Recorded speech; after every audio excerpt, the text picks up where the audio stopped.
Ladies and gentlemen, welcome to Wednesday Night Live episode 2. Can't wait to get started.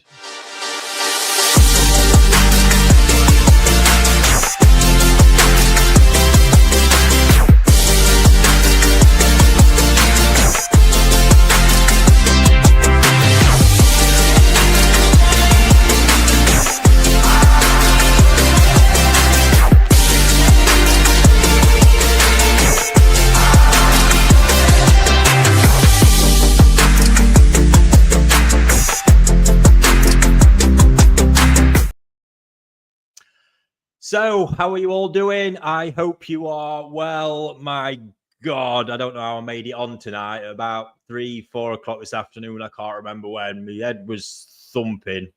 I was falling apart, honestly, but managed to recuperate. Wouldn't want to miss it for the world. And yeah, I've got some cracking stuff lined up for you as well this evening. So you might have seen previews of the 2 auction lots. First of all, 2 absolutely mega lots tonight. A Kushiji Showa and a Kokai Shirutsu, an absolute gem that I've been nurturing up from a 15 centimeter Tosai. So yeah, that's and yeah, £200 starting bids. I mean, that is mental. I get the feeling there might be a couple of bargains again tonight, as my lack of effort to market those fish beforehand has prevailed once again. So who knows? Best of luck on that one. Got a few other bits lined up as well. Building work starts on Saturday. That's been part of the chaos, getting all that organised. I've got the plumbers booked in to get the heating system done. The building's going up. There has been a bit of a change of plan with all that because my big one greenhouse idea was proving to be a bit of a nightmare. So reverted back to the very original plan with the building and then the 2 separate greenhouses, which isn't a bad thing. Pros and cons and everything, you know, it just made me have a rethink when we found out technically it was going to be quite tough. And I think we've actually landed on the best decision overall, but nice to see that actually starting. Pressure's on because shipments are due to arrive and I need them ponds warm to get that done.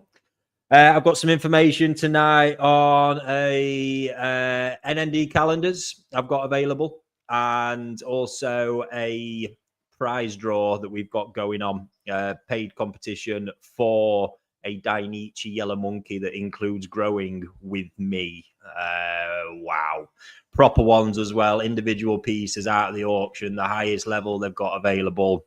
It's been an absolute dogfight getting hold of those out there, honestly, and the prices have been nuts. So I thought this would be a fantastic way to allow someone access to it and growing with the person who knows how to get the very best out of these things. I think it's a very exciting prospect all in all. And at a £5 a ticket, you can't beat that. Other than that, I'm not going to bore you any more of my woes because, my God, that'll chew up an hour and a half. And I think there are lots of people dropping off that one. If you saw it, however, we launched the first version of the Koi Online website for that brand that we're building there on Saturday. Friday night, we launched it, and we've dropped 2 releases of fish. So we did an introductory discount code and we dropped 30 fish on the first day and they were selling. I couldn't load them up fast enough. It was absolute carnage and that many people missed out. That's actually a point. If you've WhatsApped me directly recently, I apologize. It is chaos in my inbox. We're working through it. I'm actually going to get Susan in the office linked into it tomorrow as well to speed up getting back to people. But yeah, so many people reached out from it as well, disappointed that they've missed the offer.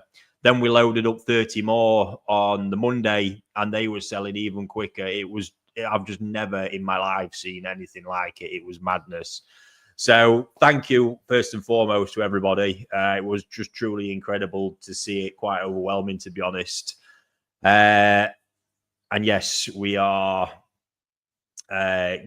working now on that website. We're going to make sure we've got some stock continuously loading. The lads are going to photograph, I think it's around 40 to 50 fish tomorrow So we've got stuff to keep loading on there, as well as then kind of limited releases and all the auctions and bits and bobs we're doing on WhatsApp and different channels. So something for everyone, no matter how you like to interact, buy fish, look at fish. The options will all be there. It's all good fun. So, but yes, thank you. It's just, it's remarkable. It really is. And tonight's segment, so Q&A, don't forget, guys, get some questions in for me to start working through for that part of the show. And our Koi Focus section tonight is one on handling, choosing a net, and how to catch koi properly. I think it's a really practical video, and I think you will hopefully learn a lot from it, or just gain a lot of tip or something like that. But what this actually is a segment from a bigger feature video that's going live on Sunday. It's about a 40-minute long video that's the full how to net and handle koi. So we go into full detail on netting, using bowls, what to look for in bowls, nets, and handling as well, using socks, bags, all the techniques, all my secrets and tips that I've picked up over the 20-odd years that I've done this, all there to share with you in one video. So stay tuned for that this Sunday and enjoy the segment we've got lined up this evening as well for you. And other than that, I think that's it. Sunshine's been out today. I've been mega nice to see that, to be honest with you. So I've been sorting a few ponds out. Okawa Shiro, Sori Pond. My God, that's been absolutely crazy. Richard. Always crack me up, mate, don't you? Hey? It's somebody in Fish House, pal, that helps me out every now and again. Makes me look good. Yeah, so Shiro's been doing a show. So you probably saw the video where I said there's about 4 or 5 ponds I kind of all need to merge together to make space for incoming fish. And that's what I've been working on. So I did the Sakamaki pond today. Oh, man, I am upset. The results of them. So you remember I did a video on them, which was a bit of a how-to video. And they're going to be, what I'm going to do is I've got about 10 or 12 pieces of them I'm releasing for sale as well. So I'm going to do a bit of a video on them as a follow-up to see the progress from one to the other, which I think will be quite cool. So we're going to get that done and then release. I've done the Okawa Shiro so far. The Hiyotsuri grow out is coming to an end. We're actually moving them tomorrow. Now, they are actually going to get a little bit of a booster 2 weeks. So the growing period was supposed to finish at the end of this month. However, as I'm emptying the ponds in that facility, I do need to just keep a few fish in there to keep it ticking over. So from that period until the new fish come, they're going to get actually spread out, reduced in stocking, and still kept warm and on a bit of food. So how's that for you? Bonus 2 weeks. Not that they need them. There's some absolutely savage lumps in there. I think you're going to be shocked from there to then. Just a reminder of how remarkable Shinoda Hiyotsuri are at the same time.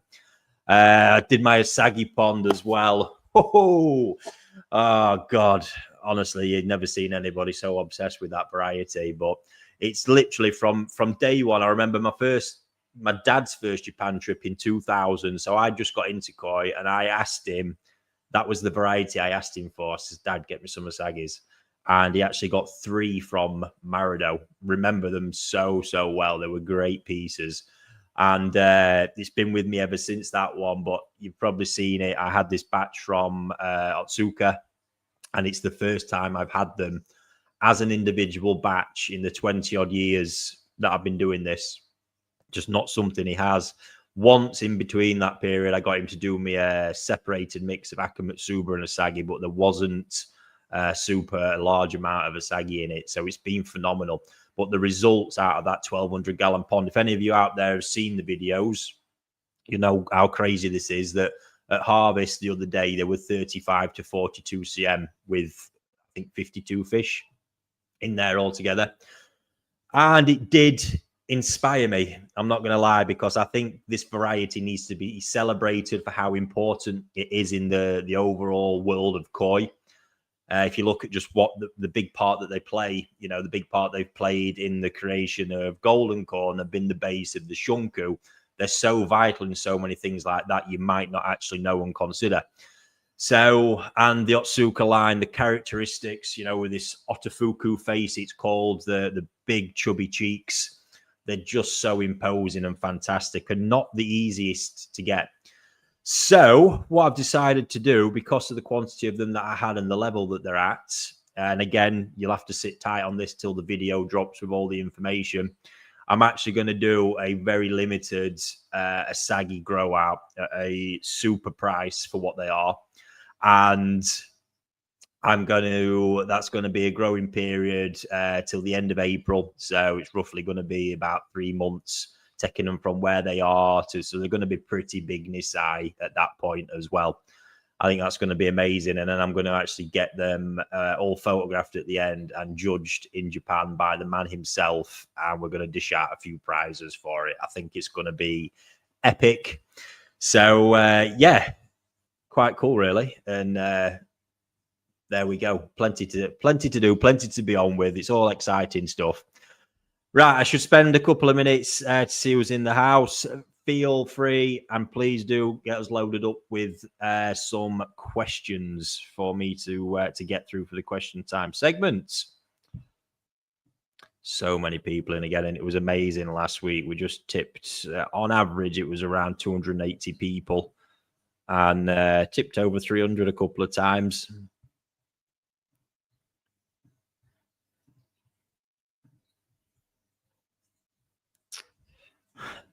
Oh, Mickey's had I'm not super prepared for it, but Mickey, that fish there you can see on his profile picture was a Dainichi Showa that you may have seen again on one of my Japan videos. Epic story, but it has gone on to win a very top award in the male division at the All Japan this weekend gone. Remarkable stuff. And nice, because we was all actually confident it would do so. Myself, Hiroshi, where he's got it to, and I think there's still a bit more to come from that one. Maybe run up at the Wakagoi, who knows? I think if we can get a bit more solidification on the Sumi as well, it's going to be fantastic. But super result. Well done, Mickey. Very happy for you, mate. And yeah, great work from Hiroshi there as well, from where that fish was to where it's jumped to this year. It's crazy. Thank you, Uddy. It's one of the working progresses. Although I've got my hands mixed up, I'm not, again, super pleased with it. Super pleased with the clothing line. It's more the positioning and sizing of stuff. It's me being me. But we're getting there with all that. Some very, very nice items in the mix as well.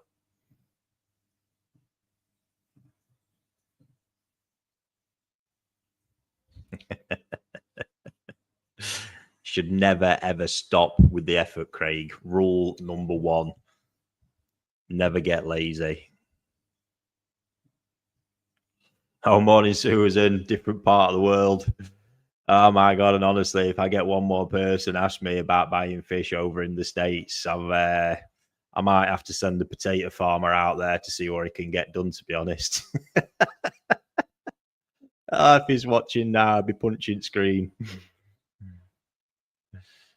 Oh, dear. Oh, get it done. Bigger pond. Why not, buddy? Why not?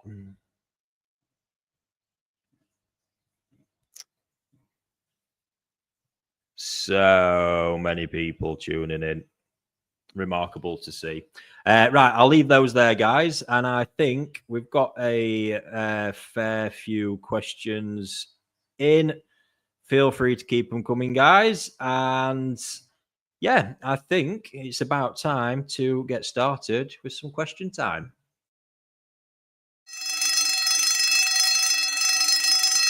Right, class.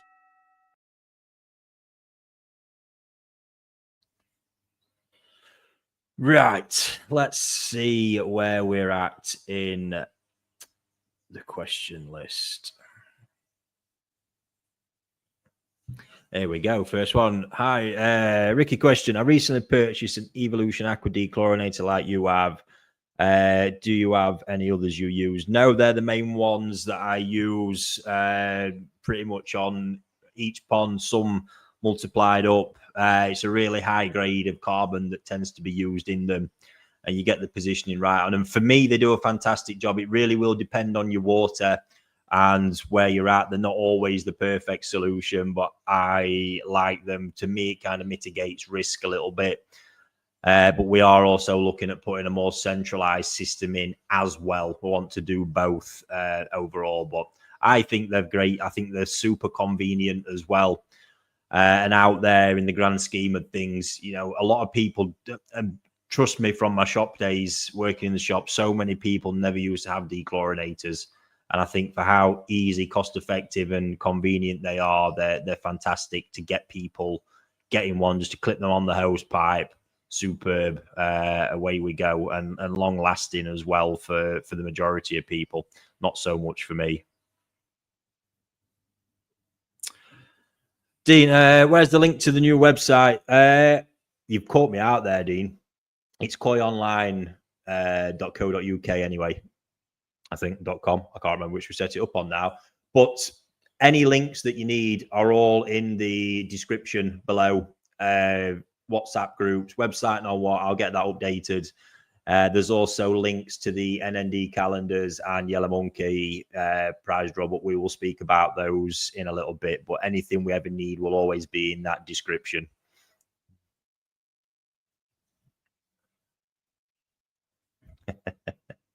Yeah, it was pretty nuts, Rad. I'll give you that.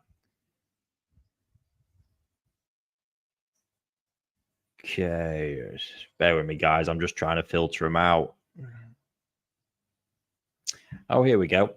Does adding a Chagoi really help make koi less shy, work as people claim? Yes, it really can, Matt. I think one of the things is the behavior of Chagoi is often driven by their hunger and their appetite. It's quite crazy, but they've got such a muscular build. Their need to fuel that muscle with food actually means that they tend to create or will take more risk than other varieties will. So a lot of varieties have different feeding patterns. This isn't just unique. This behavior of coming to the hand and taming is more unique to Chagoi, yes. Chagoi, Karashigoi you'll often get as well because of the amount of Chagoi blood in them. But every variety we see, like Kajaku and Showa, for example, they eat like pigs. They'll often get up at the surface and take way more than they need. It's bonkers.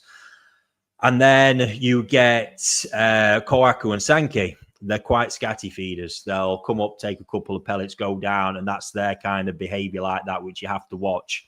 I often have to adapt feeding behaviors and whatnot in ponds because of this. Hiyotsori, again, quite dominant when they get up at the top.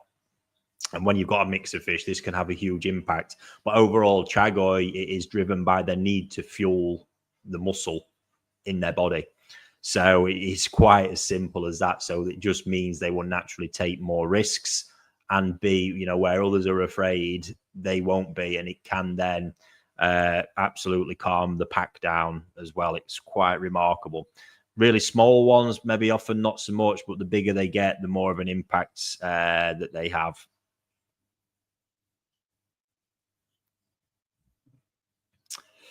Hi, Ricky. In a position to split my fish to 2 separate ponds, which breeds of koi benefit from colour food as it will be in the sun and the other one in the shade will be my black and white?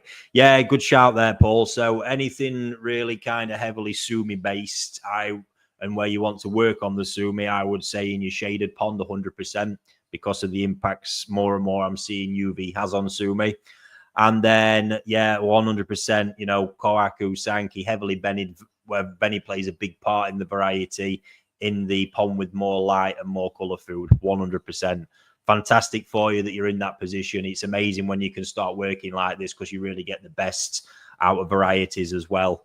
So that would be my shout for sure. And like I say, black and white Shiros, you know, but even if there are Showa, for example, where you want to prioritize a sumi over anything else, they might be worth going in your more shaded pond. So just try and figure out what each particular fish needs and split them accordingly. Good question though, buddy. I like that one. Isn't the face shape in Otsuka Chagoi, Akamatsuba, and Asagi come from the Mombay lineage? Yeah, Mombay is his brand name for that. not many people. It's becoming more and more prevalent as people talk about it. It's one known more domestically in Japan, but it's every variety that he's got that roots from his asagi. So it's those fish that had the characteristics many, many years ago. It wasn't something intentional. It happened. And yeah, so those fish have been used in so many other varieties now. Obviously, Akamatsuba tends to be a natural, can be a natural production from asagi anyway. Kage Shirotsori and then Shirotsori will come from that as well. But it's such a distinctive characteristic. I absolutely assure you, if you lined up asagi from 10 random places and I didn't know where they were from, I would pick the Otsuka one out 100% of the time. It's that distinctive. And it's just, yeah, so imposing, especially as they get bigger. Evening, everybody. Yes, there we go. Look, do not forget to hit the like button, guys. Makes a huge difference to how the video gets distributed. It really does. Well done, buddy. Michael, evening, Ricky. Do you have any knowledge and thoughts on Ueno breeder in the south? I believe I bought a 68 cm Showa 18 months ago before I found you. Yeah, so of course, Ueno, I've had Ueno fish in the past, studied it a lot and had hands-on experience with them as well. Now, it's capable of producing bangers, yes, a very distinctive looking Showa as well. It's not a super reliable bloodline, but my God, can they grow? I once supplied a fish that was, I can't remember, at Sansai, it was something crazy, like nearly 80 cm. But they have a big habit of bending, not carrying particularly huge amounts of body volume when they get that size as well, which can look quite underwhelming. But like I say, the distinctive style can be quite imposing. It's not particularly a bloodline that anybody else and other breeders ever took and introduced into theirs because it's known to be quite unstable in a few ways. But very, very interesting. Like I say, what they can do with the size, the pattern style, the sumi, and the way it develops.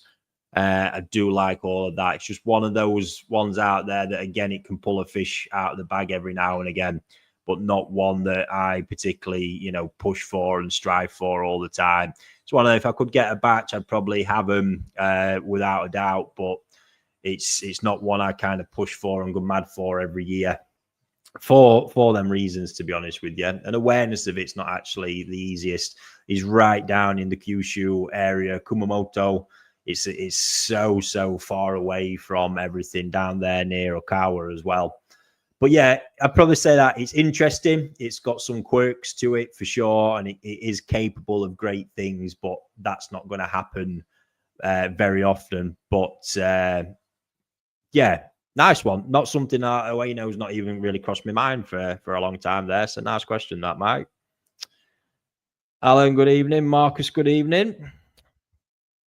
Tony, do you have plans, any other Battle of the Breeders this year along the same lines? Yes, 100%. That's becoming our core event. We're just plotting our way through it, trying to figure out how I topped last year's, to be honest, mate.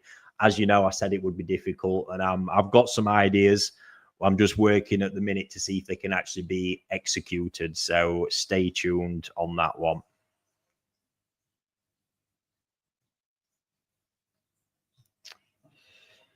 Any tips for building your first pond? Things to avoid, pitfalls, etc., to make it a success?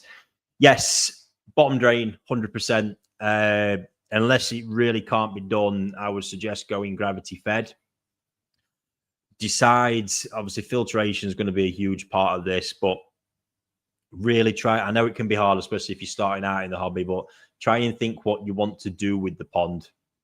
Do you just want to keep a nice collection of fish, keep your water looking nice, etc., etc.? Do you want to raise fish in it? Both of them will lead to different setups. Fundamentally, the bottom drain will still want to be the same. It's just maybe how you set your mechanical and biological side up might be different.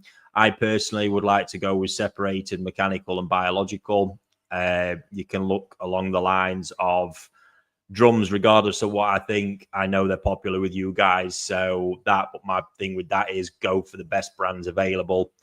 Don't skimp on the cost of a drum. If you're having to skimp to fit one in cost-wise, stay away from it because you will regret it. I promise you that. And then, sieves can be great to use. You might want a bit of a different setup to incorporate one of them into a gravity-based system when you've got gravity-based biological as well, though. Really think hard about your pond lining. Again, fiberglass tends to be popular, but it is expensive. And if done incorrectly, as I've seen more and more in recent years, can cause absolute chaos as well. So there's absolutely nothing wrong with using liners, rubber base, box weld, anything like that. But yeah, just think hard up front about what you want from the pond, because like I say, it will lead to a different setup, and don't get too sucked in by manufacturer quotations on what equipment is capable of doing. Because yeah, I can't stand it. You know, I've got drum filters that were quoted on particular flow rates, but with the environment that they're in, it was absolute rubbish, you know, so that was all pointless. Construction wise, you'll ski me. I always cop out of them questions. I'm no builder. So, you know, just get some advice. Ponds, all I know is from my experience, they're often massively over-engineered, but get some advice from somebody who knows. But yeah, I think the big thing for me looking at it is, and we'll say this, keep it simple. Don't overcomplicate the system, but just think up front exactly what you want from it, because a pond that's going to be intensively fed for rearing fish is a completely different setup generally to one that's just going to keep some fish ticking over and looking good. From there, you can really design it right.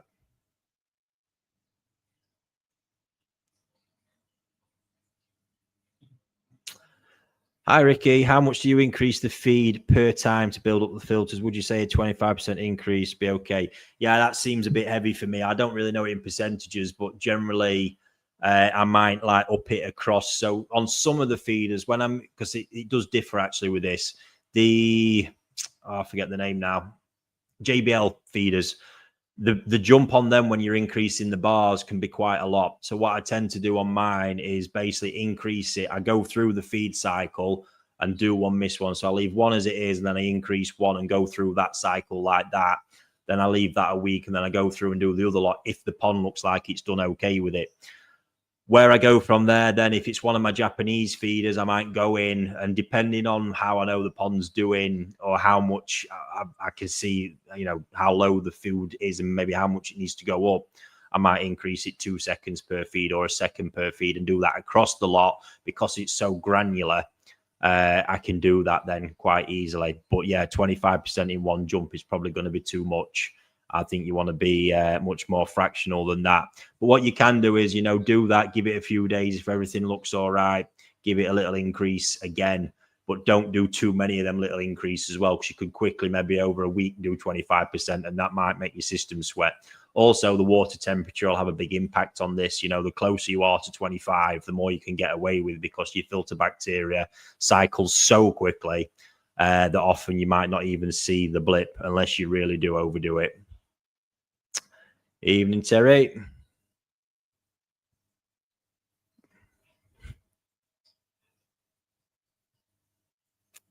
Right. Let's have a look. Ricky, I had my main pond heated to 18C. I added a couple of Tosai in October. Should I drop the pond down to ambient to give them wintering, or stay at 18 through spring? Yeah, hey, there's nothing wrong with keeping it there at 18. I think there seems to be a bit of an obsession with this, giving them a winter. It really depends what you're doing with them. One of the big problems is where you're going to age your fish and potentially cause longer term health problems is if you're cooking them up really warm and really intensively growing them 12 months of the year on year. That's going to cause you problems. Dropping down to 18 and just being reasonable and sensible with the feed and having them on like a staple diet like Balance is going to be absolutely fine. That is a break. It's taking a break from that super intense raising is the bit you've got to be careful of more than anything. It's not necessarily about making them go really cold. The whole cold part and the seasonal sink, if you like, becomes really important when it comes to parent fish, particularly female parent fish as well, because their internal clocks need to be working properly.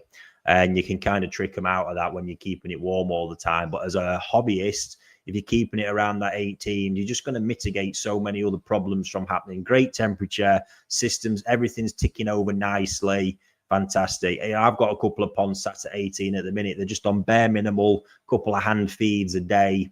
They're just conditioning them up. It's great. There's no need for them to go any colder. That is a rest from the intense feeding that they're generally under. I have some smaller Nisai Sansai around 40 cm. Is it possible to recover the growth potential over the next few years to reach the max potential? 100%. We can never lose sight, right? Nisai certainly around 40 cm. That is just perfectly normal. Still, let's not lose sight, and I've said this before, the genetic governance is going to be the bigger part in all this, and then more directly, the governance of the female that they directly inherit from as well. That's going to play an even bigger part. So a Nisai at 40 cm, right, going back to my early days in this, Nisai with 30 to 35 cm. That was just the standard. Then all of a sudden, we started getting 40 to 45 cm Nisai. Like, holy shit. Now, a lot of top breeders, yes, the kind of norm is 50 to 55. At the elite end of the scale, up to 65 now is becoming normal. Sakai's, Denich's, Momotero's, absolute madness. But still, the same thing. You know, you can have a fish there that's 40 cm at Nisai that's got good genetic potential, put it in the right conditions now for the next 4 or 5 years and have it reach 80, 90 cm if the genetic potential is there. The thing for me is once you sort of pass Sansai and get into Yonsai, etc., yes, some of that year-on-year potential will change. And if it's really small, so a really, really small Sansai, depending on where it is, especially with females more so, you tend to find it getting 3.5, 4 years old, the bone structure might become a little bit set. So if you start trying to force that from that point onwards, what you might find is that they get a bit eggy and a bit overly heavy with the body weight. That is going to come down to, again, more the body setup of each individual fish and gender specific more than anything with that. But even a Nisai or a Sansai around that, depending on the genetic potential and the setup of the fish, a lot can still be recovered even from that Sansai step. So don't write them off, Amber, at any point. What's lowest temperature you'd feed to? 12 degrees rad. And to be honest with you, below that, I don't think you really got the biological performance. If you are feeding below that, it's a once every few day feed for me, and just a little bit to keep it ticking over. But like I've said many a times, it's more about managing the filters and the water at this point than the fish themselves.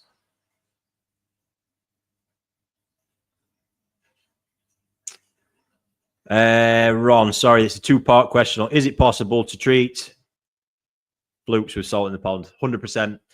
Most fluke medications that I'm aware of have no issues interacting with salt.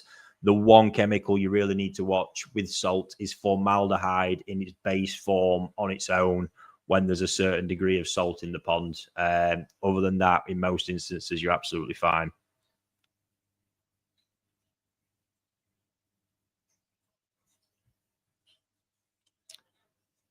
Just bear with me, guys. Crikey, here we go, fluke saga. Hey, Ricky, I treated 6 times for fluke using several different treatments. What else can I do? Susan, I would ask you to possibly look at, because I know you've had a lot going on with your pond from what you've been sharing.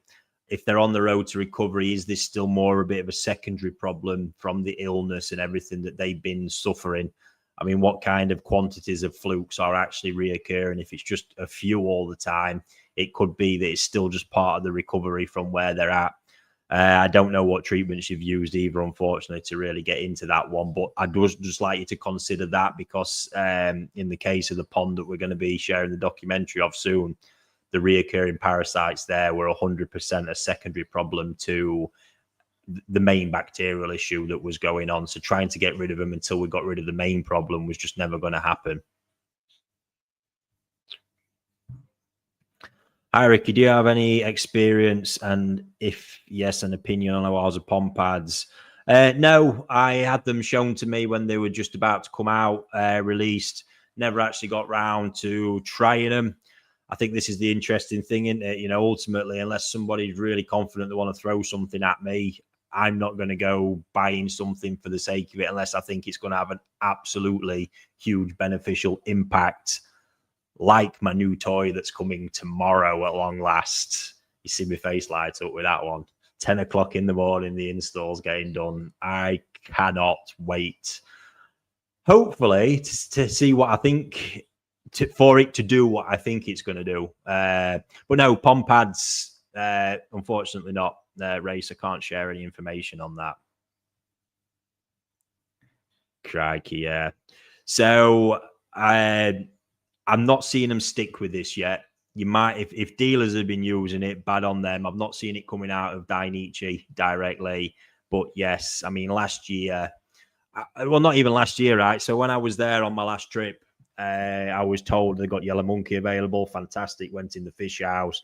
There was all a shit orange color, and I just weren't interested, because the thing that makes them special is the body, the color, and the quality of the Ginrin. Now, that side, the Saito Ginrin Crash Goys, honestly, I'm raising 3 Sansai at the moment, and they are incredible. They've got the color, they've got the body, they've got the Ginrin, but just the body setup of the Dainichi is different, which we expect. But these orangey kind of, it's all they are basically reject ones that haven't produced the correct color off the spawning. In essence, what they're hoping to do is that use that brand to, you know, make something of them. No doubt for a lot of people they have, but it's not for me. I didn't like what I was seeing, and I walked away and waited for what has come round, the absolute beasts in the auctions, the dogfight that's been, but well worth it, because they are looking superb.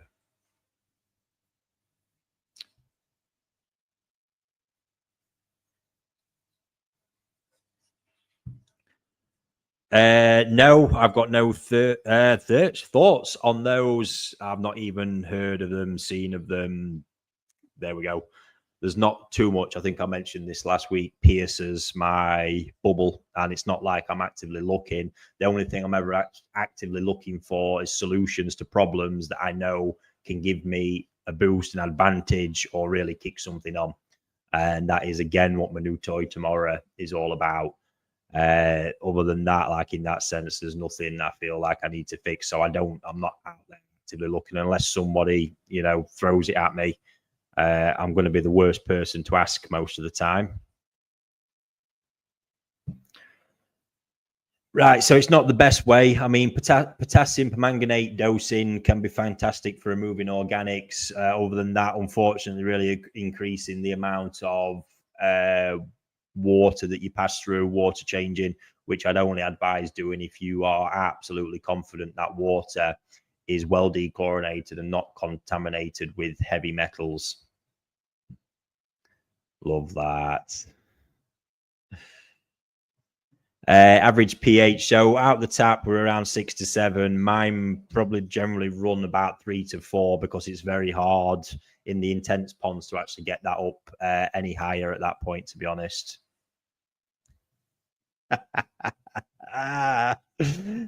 Brilliant. Alan's been pestering me for Parachina. I managed to sort one out today, but he needed to make sure the wife liked it as well. Brilliant.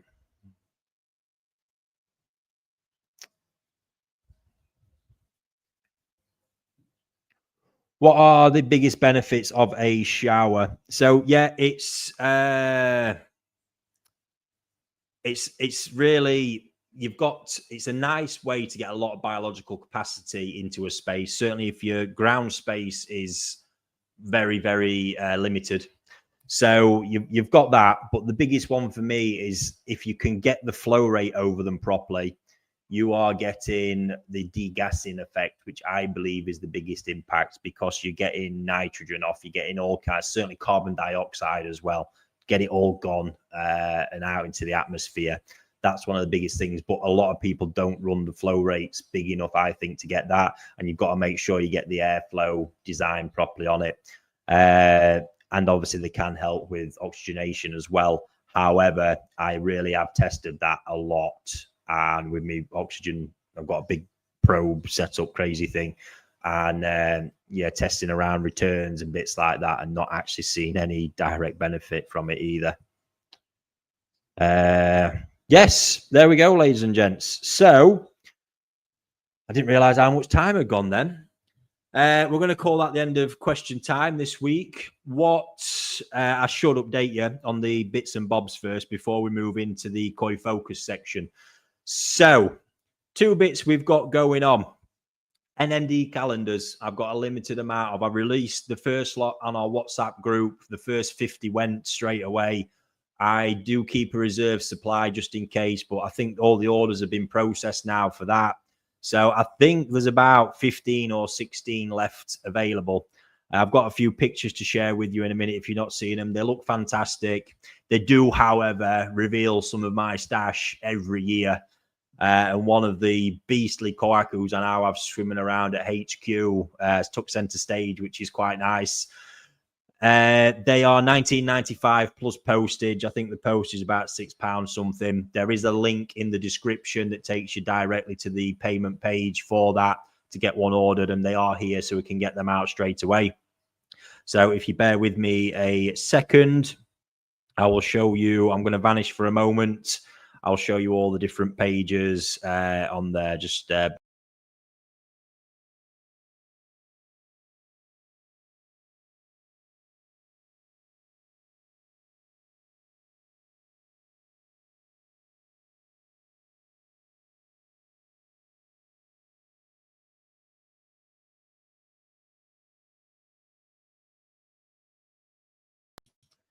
so as you can see, very, very impressive. They're the big, large. Oh, go on, I can't get it. Oh my God, I'm useless. There we go. Big, large format ones like that one behind me as well. Look the nuts. So if you want to get one of them ordered, the payment link will expire the minute they're all gone. So you can get your hands on one of those. And then, yes, prize draw. Would you like to own a Dainichi Yellow Monkey, a brand new season Tosai from the auction? It's ID, it's microchipped, so we've got the ID to it. It comes with the original certificate as well, and you can get it for $5 a ticket. One thing, I can't remember what closing date we set on this. I think it's in about a week's time. But again, I'll just vanish off the screen quickly, and I will share a picture. Here we go. I've not uploaded video. How bad's that? Just give me a second, folks. Get that going. Yes, let me share the picture with you first of all.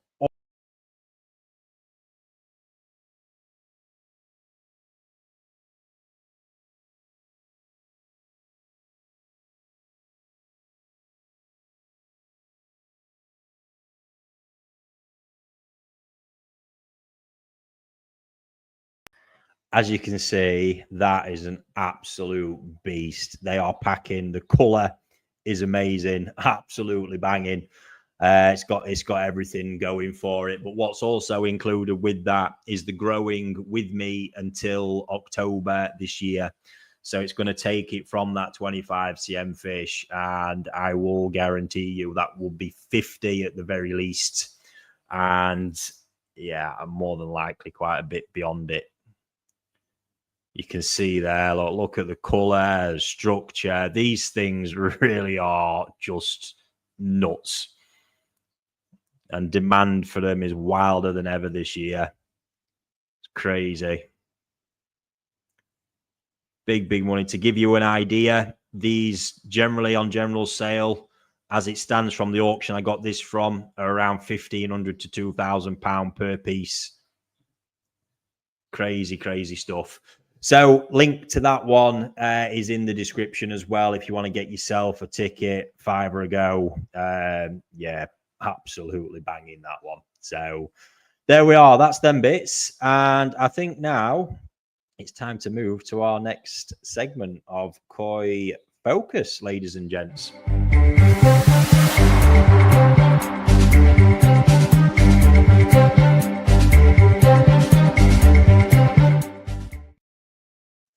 So this week's video, very practical one.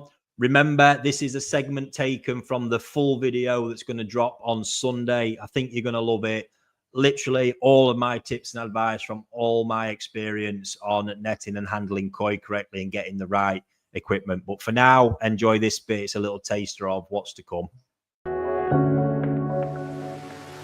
Right, now I'm not gonna lie, this bit might get incredibly boring. However, you need to know how to pick a good one of these, because without a decent net, you can likely do a load of damage and you'll make life a hell of a lot harder. Now, there's two choices for me. Pan net is the only option as far as I'm concerned that mitigates all the problems and risks and potential damages in using it. Now, there's two general types of construction for these. We've got the aluminium poles and the wooden handled ones. Either will work. These are fantastic because as a koi farmer, one of the most important things, because we're all very tight as well, is that we get longevity out of one of these. Now, the wooden handled ones that are made generally outside of Japan tend not to last as long. The Japanese wooden handled ones are amazing, the finest koi net ever made. However, they're hard to get in the UK and they're so incredibly expensive. Very few people would be able to get their hands on one anyway. However, these aluminium poles, this one in particular is a brand of note, Koi Net Supplies, absolutely fantastic. The things I look for generally is the construction around the head here, because that really needs to be solid. You can get a lot of wear and tear on them and a lot snapping. I tend to find that with a lot of the wooden handled ones made outside of Japan is that the longevity just isn't the same. The nice thing with these as well, every bit is actually replaceable very easily, which is fantastic. Now, the things you need to really make sure is that you get the decent sized pan according to the size of the fish that you've got. Without incredible skill, and even with incredible skill, you'll likely damage your koi if the pan is too small for the size of fish that you're netting. Secondly, comes the mesh. Now let's cover up my ugly mutt and actually look at what we've got here. This mesh, we don't want these to be too coarse. However, the fish doesn't spend a lot of time in it, so that's not super important. But the size of the hexa mesh is very crucial. And this is more for movement in the water. Now, I don't like it to be too fine, because what that'll create is a lot of drag in the water, and that is a real problem as well, because you need some degree of mobility. So this is the size that I go with. It's a larger hexa mesh, but it's absolutely fantastic and does the job perfectly. Next up, and this is something not a lot consider, is the depth of this pan. It is actually the bare minimum depth, I would say, is required. If you get these too shallow, more like this, the net actually becomes a springboard, and that's something that you don't want either, because the koi will be rubbing around on that top there, and that is going to cause damage, trust me, because we need to use this more of a guiding force than actually a landing net. That is another thing. You'll see landing nets from carp fishing. Those for me are also actually too deep. The reason there is, although they're generally gentle and give the fish space, they also give the fish loads of opportunity to jump. You'll see that when we get onto netting techniques, why that is incredibly important to avoid. But yeah, depth of pan, this at the bare minimum, I don't actually know what size that is, but you can get an idea from that where it wants to be. Anything tighter than that, I would avoid. And preferably, I'd probably like about an inch more drop on that for my absolute ideal net. The last bit we should discuss is the pole. Now, this is not absolutely crucial. You need to make sure you get the right size. As you're going to see, this net is actually a little bit too small for these ponds that we're going to do some netting examples in. The wooden handled ones that I use are about half a metre longer. They're going to be ideal. You need to be able to reach over to the other side of your pond at the very least with the handle that you buy. Now, don't get one that's too heavy because what you're going to find is they are incredibly hard to move through the water and will make your life a little bit more difficult. Again, these Koi Net Supplies aluminium handles are fantastic. This is the thicker, heavier one. The lighter one that they do is absolutely fine as well. I am more concerned about this connection at the head, because as you're generally lifting upwards, that puts a lot of pressure on the net, and if you do that too quickly, the likelihood is over time they're going to snap. So pole wise, like I say, it's not the most important part, but you don't want it to be absolutely weighing a ton, because that again is just going to make life more difficult in the netting process. Plastic is one I would avoid completely. I think that's just going to be no good. And also, I actually prefer a fixed size handle over something telescopic. Now, I understand that in your garden you might not want a great big massive net kicking around, but I just find the telescopic ones again are just a disaster waiting to happen, and a piece of equipment you're likely going to need to buy over and over again because they do break. Just another thing to bear in mind with your pole choice, you want the net to be absolutely rigid in the water. because I need that net to go where I want it to go. It's very, very important. Let me just show you the difference here between these two. Look, as I shake them, actually looking at the heads of it, you can see there's a massive difference. This pole, in general, when it's in the water, it tends to actually lag behind. There's a lot of bend in there and it lags behind. The net is not necessarily where I want it at that moment in time, and a split second can make a huge difference with this stuff. With that aluminium pole, this thing is absolutely solid. It is where I want it to be at any point. It glides perfectly. So please do bear that in mind. Right, time for an example of how to net a koi correctly. The biggest, I'm going to start with one of the don'ts, because this is where you will fail. Do not chase. Do not try and match the speed of a koi in the water, because you will lose. I promise you that. The biggest secret here is trying to be 2 steps in front. Now I say that because over the 20 odd years I've been doing this, I can get 2 steps in front, but it's not always that easy. Likewise, if you go too slow, you're going to leak hours. What I will say as well is be clear up front with what you're doing. Be clear in your own mind. Make sure, you know, if you're netting 2 or 3 fish, for example, don't just chase one and be distracted by another as you're going along. Focus on the one fish that you're going for and get that job completed. Now this bit I'm going to show you is just the netting process. No other bit to it. We'll get to that later on. So I've got this pond of fish in front of me. Right now I'm going to identify that I'm going to attempt to catch this kikukuryu. So first of all, go in with the net. Now what I'm actually doing at the minute is watching the way that fish is actually going and where I want to land it. So right now I can see it swimming off that way. What I'm going to try and do is just get in front of it a little bit here, and I slowly start to close in. Now I'm looking all the time, look, so now as it's changed direction, I'm pulling back just to get in front of it again. Right here, I'm trying to get in front of it before I close, and slowly all the time, I'm just trying to close the gap.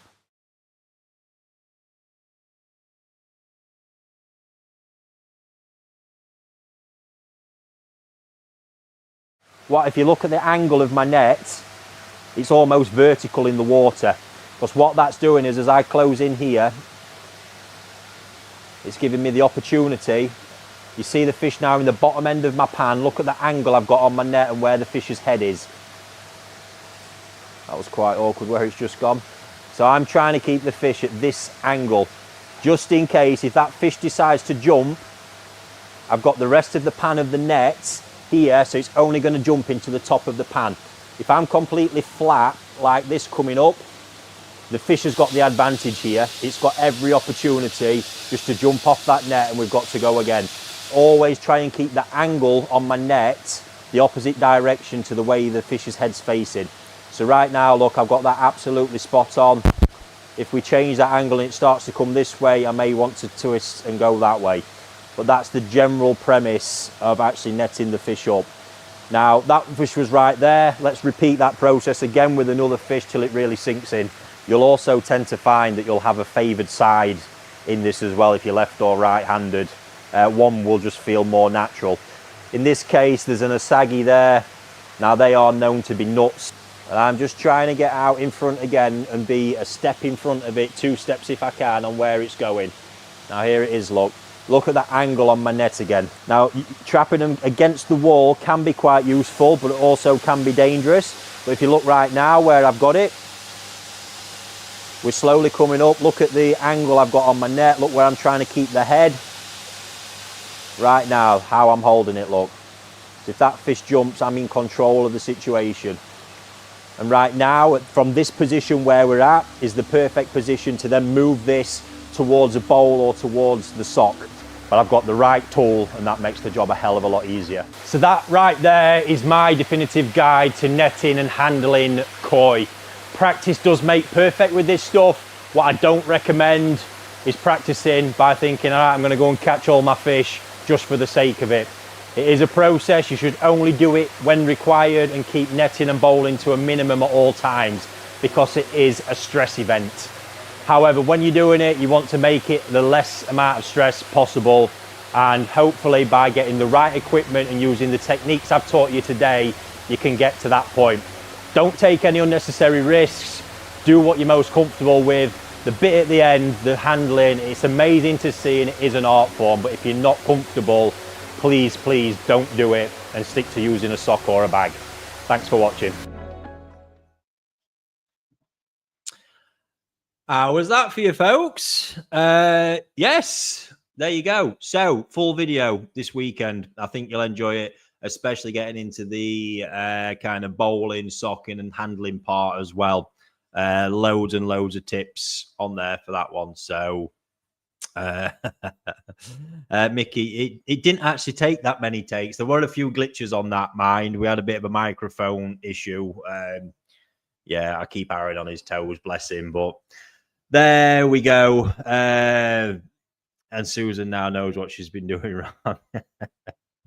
Fair enough. Hey, look, every little bit helps, doesn't it? You know, it's a long time learning these bits and bobs, and I can often make it look very easy, but there is a process to it that makes it a lot easier. But having the right tools really is a big part of that one. So there we go, ladies and gentlemen.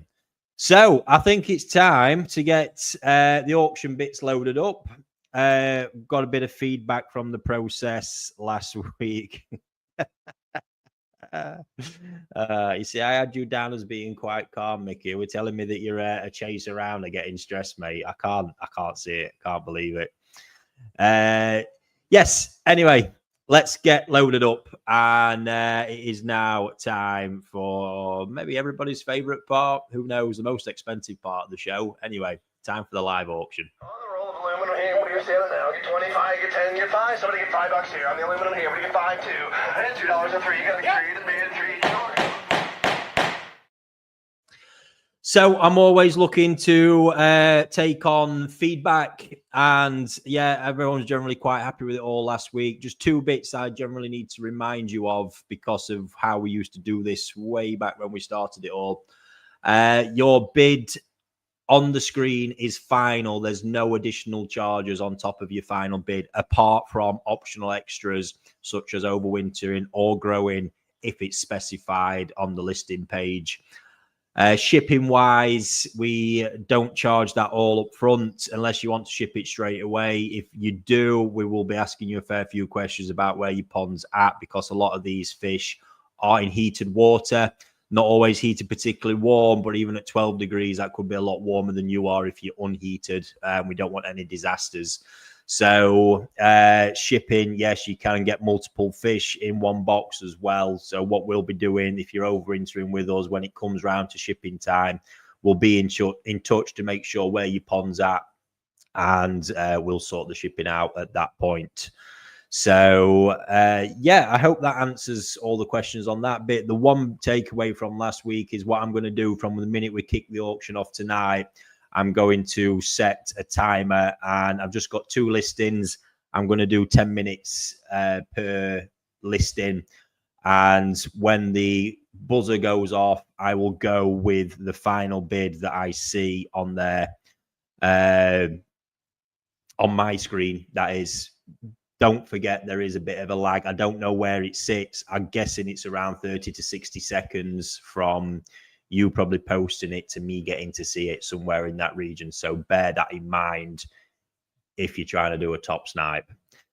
Other than that, tonight's listings, 2, I should start getting the screen set up, but 2 bangers, I think. These are actually in unheated ponds. They have been for quite a while. I settled in well back in August, I think it was, just to start conditioning up, which they've done fantastically as well. And therefore, they're still in that unheated pond. That's where they will stay. Therefore, tonight, I'm not charging any overwintering on these. It's free overwintering because they're still in that pond. And it'd be wrong of me to charge it because they'll likely be there till the end of March anyway. However, if you do want them and move them, they are in great condition for it. If you are a slight bit warmer and you want it straight away, that won't be a problem. So first one up, let me get all this set, find my screen. Oh, you could, I've not changed it all around properly. There we go. That's better. Kushiji Showa. So let me get the video fired in for that.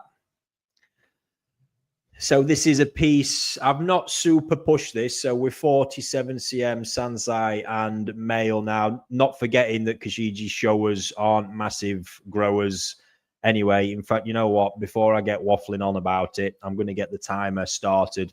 So we are at £200 starting bid on this fantastic Showa. All you need to do to bid is you do it in the comments. I'll keep the live bid on the screen. And at the end of it, if you're the successful winning bidder, we'll fire the details up for you to get in touch with us to sort out the rest of the details. So anyway, let me get a timer loaded up.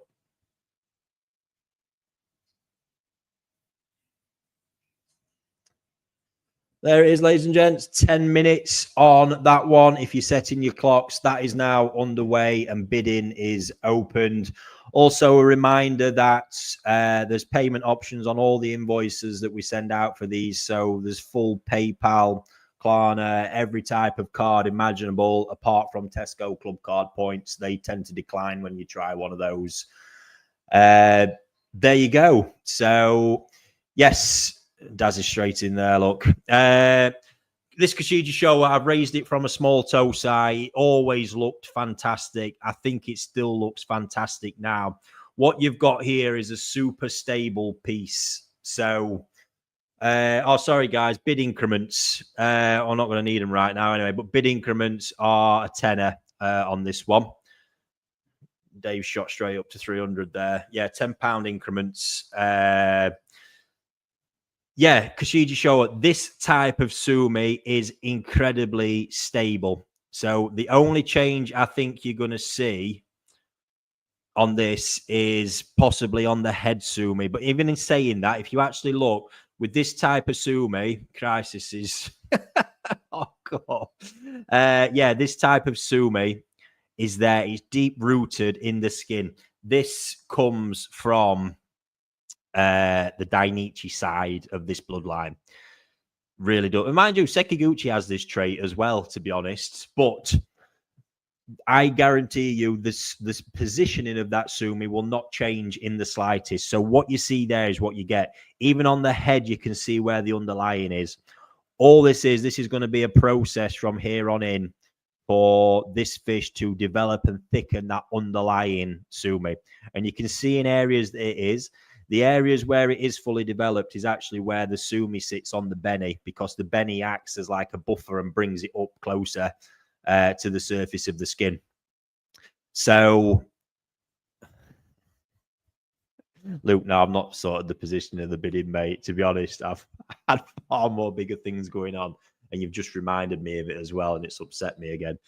Yeah, so it's just a matter of time for that sumi to come up to the surface. It will be a slow process, but that is all sumo sumi. It's all sat on the shiroji there where it's sat down, and it will, when it's done, reach the highest level and caliber of sumi that you will see. Beni's really nice. I think what I like about this one, even where you've got the beni now, sumi will not come and overtake that. It won't touch it. You can see there's little pockets as well around it. I think as this does get a bit more size, bearing in mind it's just been sat in a holding pond while it's been conditioning. So as this starts to grow again and stretches out, those areas of shiroji around the sumi will be different. They'll expand, they'll get a bit bigger and become more prominent in the whole pattern. So even this bit of beni you see on the side shot, look, the area around that I think will become more prominent. It's really going to add a lot to this one overall. So we're currently at £400 on that one. And Kushiji Showa, Kase, it's all... His show are all about beauty. They really are. They look fantastic. They really do the business. We've got 6.5 minutes left on this one, by the way, guys. And yeah, I just think even where size-wise we're at 47, I think this was about 18 cm when it turned up at my place. So when you consider that, and it's not really had 2 full growing seasons either, you could probably call it 1.5 overall to get to this point. So yeah, super fish in the making. I don't think Alex is in now as well. No, is this the notorious Dave? I'm not sure. I don't think that's his account, but the strong bidding could give it away. Yeah, 420 now on that one, guys. But yeah, I think it's a cracking piece. I really do like the guys' show. Like I say, if you're after one to grow absolutely monstrous, it's not going to be the bloodline for you. However, I don't think there's anything wrong in going with beauty every now and again. And as well, obviously, we say this about size. It's already 47 cm at what, 2.5, 2 years and 7 months, something like that, 8 months. There's still plenty to come from it. 60, 65 cm, getting on for 70 is going to be very easily achievable. This and more body volume will come for sure. But yeah, very attractive. I love the dream of that kind of Subo Sumi pattern and the way it all flows and balances. I think it's going to look very, very impressive. But like I say, it will need time. So yeah, 420 with Alex at the moment. We've got 4 minutes and 40 seconds left on this one. And like I say, overwintering completely free of charge at the moment. Showa's actually a curious one at the moment because I'm not sure what route I'm going down with Showa this year. I have, however, and they're coming soon, managed to get a batch of absolute, I'd say stole them away. It took some negotiating, to be fair, from old Uncle Makoto at NND. I love their Showa, as you probably know, but I cannot remember the last time I actually had a batch of them because production numbers generally are quite low. This year's been a little bit better. And when I was sniffing around in Greenhouse C, which is the fish house next to where I stay when I'm there, I saw 2 tanks stashed at the back. And he let me have one. And then he was proper not budging on the other. Then I remember there was another tank I'd seen that had mainly shown a few Sankey and bits in, and I managed to push him into that as well, though. He made me pay for it, but I'm quite excited. So they're one on the Showa list, but I definitely need another in the mix because I probably felt like they were a bit lacking this year as well. 440 now on that one. We have got 3 minutes and 33 seconds remaining. Remember, if you're going to try and snipe it, there is that lag for when it comes through on my screen. I think you need to give it 60 seconds at the very least. But yeah, super attractive piece. Just the way on the Kiwa as well. There you go. Your lesson from last week as well. Both the Sashi and Kiwa on that Benny on that is absolutely top draw. It really is very nicely refined, great thickness to it as well. Didn't really speak about the Benny, but yeah, very nice. And like I say, that flow with a kind of spotty pattern. I think the head pattern could be the real game changer in all this, and it often is. You got that bit of Sumi that's just filling into the bit of Benny on that head pattern. That could look absolutely bonkers.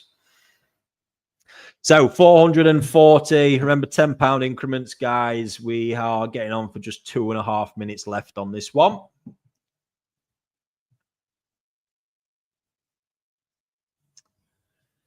Here we go. Seeing a couple of you have got your calendars in. Fantastic. I say sure, I'm a bit short. You see, this is what I do. I completely forget about I'm sat on a few Mona Lisas, to be fair.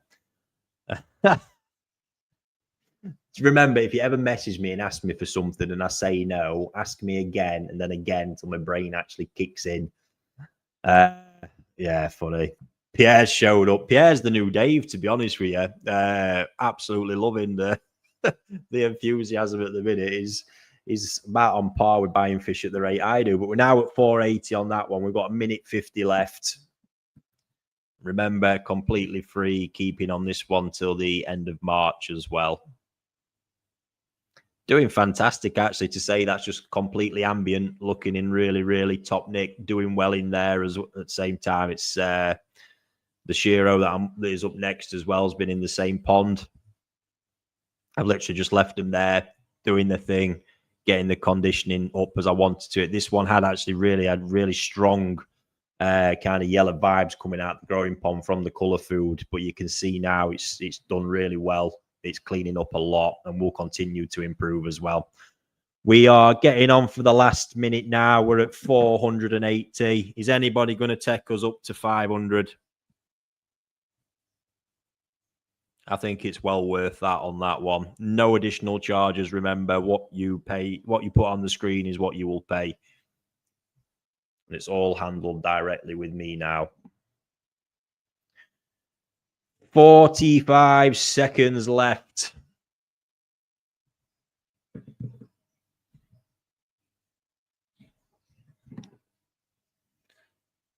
Last 30 seconds, still with Pierre at 480.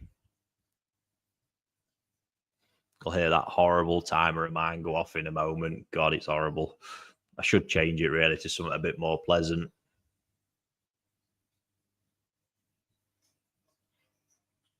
$15 seconds.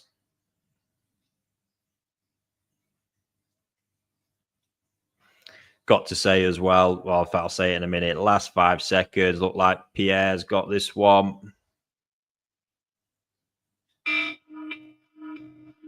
Horrible noise. There we go. Congratulations, Pierre. That one is yours for £480. Congratulations, buddy. Very, very nice piece there to add to your ever-growing collection, my friend. Let's have a look. Let me just make a note of that. Cool. Right, let me get everything stripped off here. Yeah, the guys in the fish house, Matt and Colin.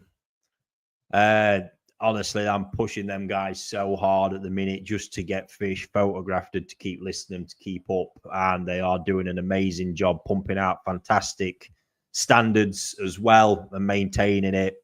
Hats off to them, to be fair. Without it, we just wouldn't be able to do half of what we're doing. You know, it's a real team effort to get this done. Mick, good shout. Need a Japanese.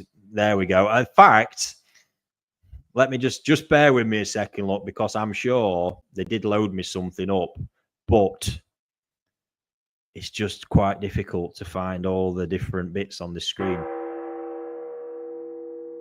you go. That was Colin. Colin was on that one, you see, but it's just getting to all the different bits, mate. Anyway, let me get this one stripped away. Just bear with me a moment. So next one up, I think this is an absolutely epic piece in the making. I really, really do.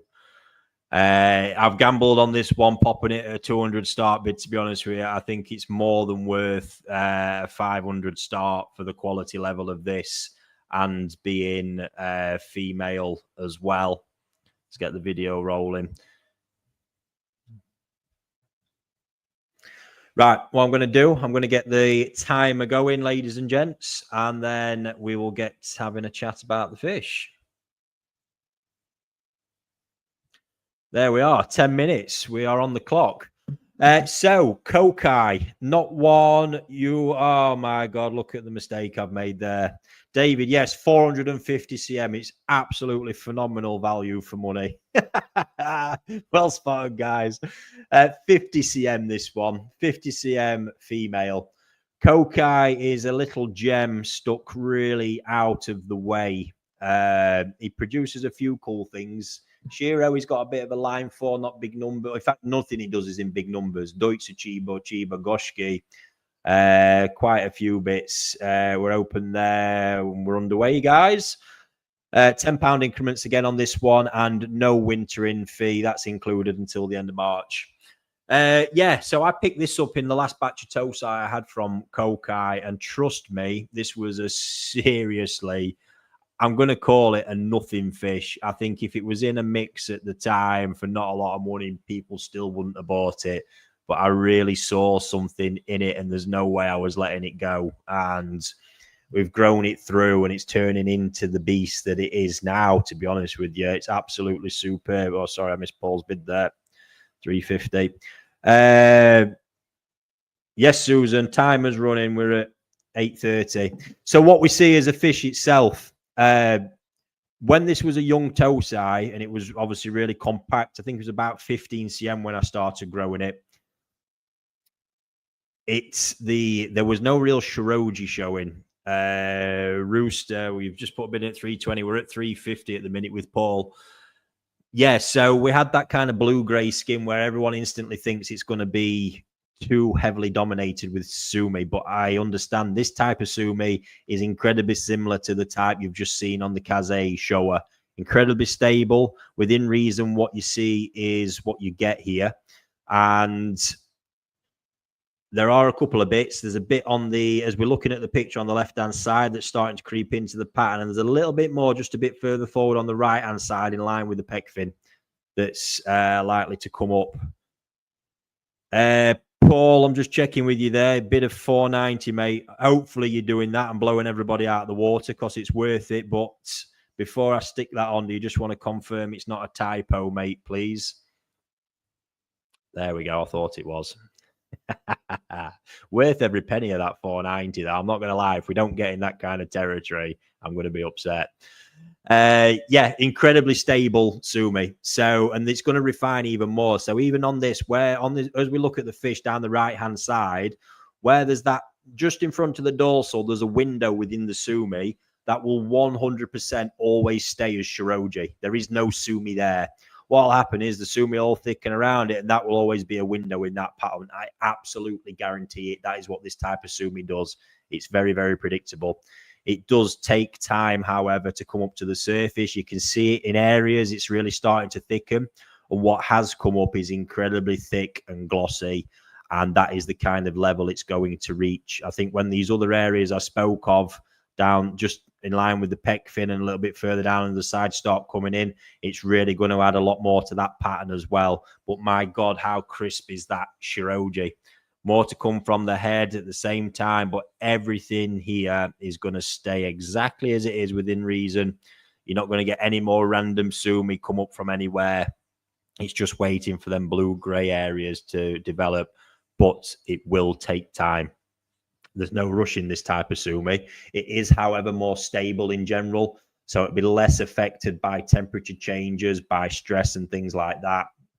UV time is the biggest part of this.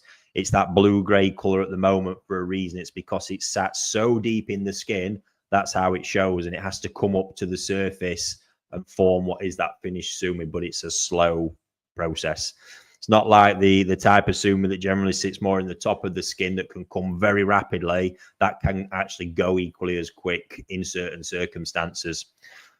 Yes, so we're at 390 now. Have we got any more bids? There must be out there for this one. It's a banger. We're just about hitting the 5-minute mark on this one. And yeah, nice to get something that's not the mainstream Shiro breeders, to be honest with you. But it's just, I wish I'd have captured pictures of this when it was younger, because I think it would have been a serious lesson for a lot of people to see the development of it. Even them areas at the back of the fish where it looks quite congested, as this fish finishes and refines, those bits of shiroji again will have slightly more prominence.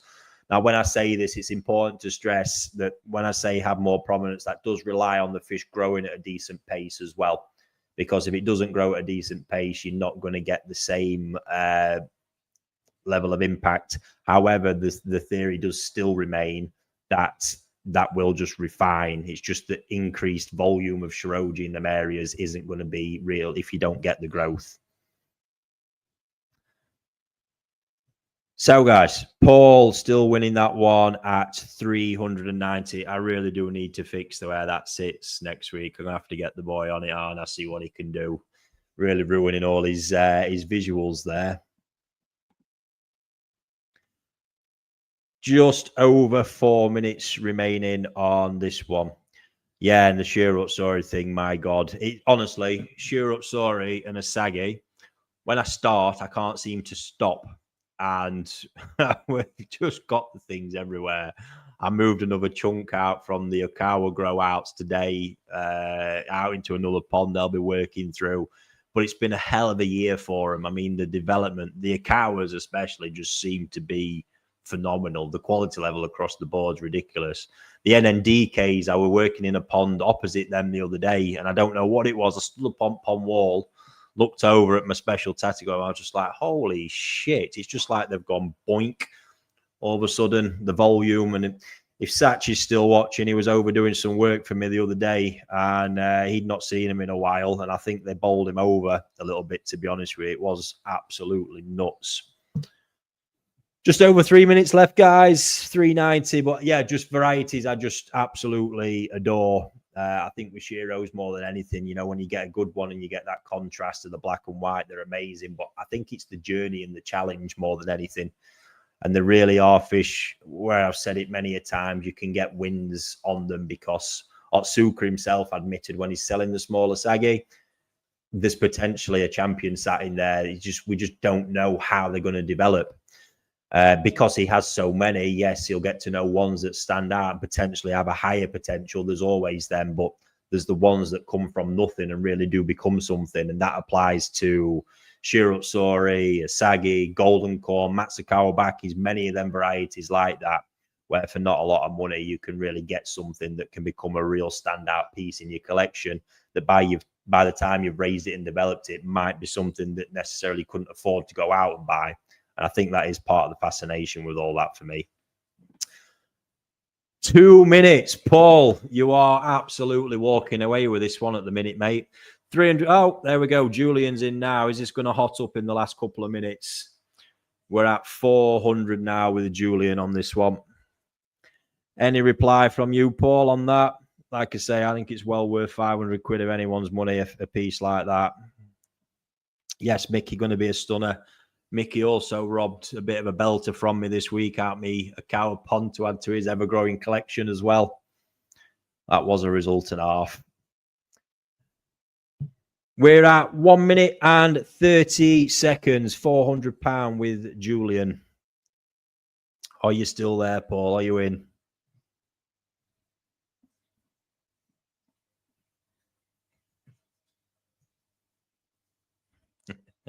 Richard, I'm sure it will. If Arthur picked it, mate, he has got an eye for a Shiro. He's got an eye for a few bits, to be fair. He's a Chiba. Oh, my God, what a thing that is. Really, really good pick. Doing incredibly well and all. It's an absolute battleship. Where we're at, last minute, ladies and gents, still at 400 with Julian. If you're getting that bid in, I suggest you do it now, guys.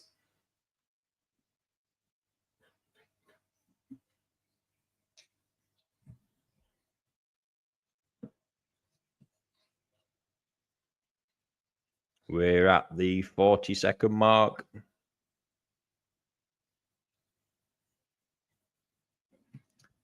Benjamin's jumped in there right at the end. 4:10. Julian, 4:20. We're at 28 seconds.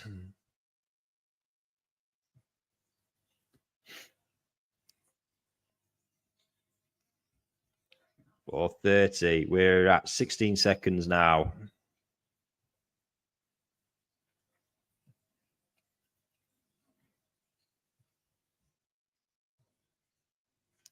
Last 5.